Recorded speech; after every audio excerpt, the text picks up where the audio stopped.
বাংলাদেশে পরকীয়াটা বন্ধ করার চেষ্টা করতাম এবং এখানে এমন আইন জারি করতাম যে 10 জনের সামনে পাথর নিক্ষেপ করে মারা।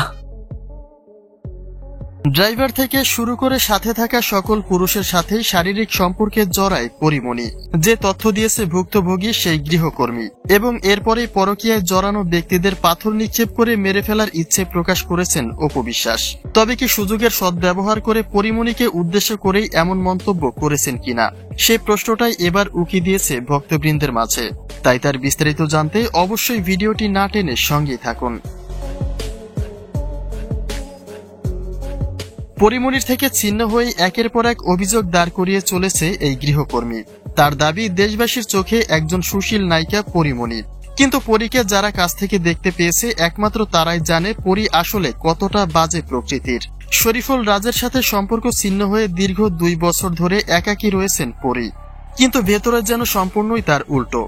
কেননা প্রকাশ্যে তিনি সিঙ্গেল থাকলেও অবৈধভাবে স্টাফদেরকে দিয়ে হাজবেন্ডের কাজ চালিয়ে দেন তিনি। আর এখন তো ছায়ার মতো পাশে থাকে গায়ক শেখ সাদী। পরীর সাথে বিবাহ তার হয়েছে কিনা তার সুনিশ্চিত কোনো প্রমাণ নেই, কিন্তু পরিমণির বেডরুমে যে তিনি নিয়মিত যাতায়াত করছেন তা নিশ্চিতভাবে জানিয়েছে এই গৃহকর্মী। এরই মাঝে পরকীয়া প্রসঙ্গে মন্তব্য করে আলোড়ন সৃষ্টি করে দিয়েছেন অপু বিশ্বাস। ঈদ অনুষ্ঠানে অংশ নিয়ে র্যাপিড ফায়ার নামে এক সেগমেন্ট খেলেন অপু। সেখানে অপুর কাছে জানতে চাওয়া হয় কোন সুপার পাওয়ার পেলে তিনি কি করবেন।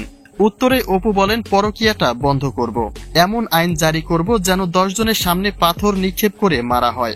আর এখানে সন্দেহের প্রতীক হয়ে দাঁড়িয়েছে পরিমণি, কেননা কয়েকদিন আগেই অপু বিশ্বাসকে কটাক্ষ করেছিলেন পরিমণি, যা এটা নিশ্চিত করে দেয় যে অপুর সাথে এখন আর সুসম্পর্ক নেই পরীর।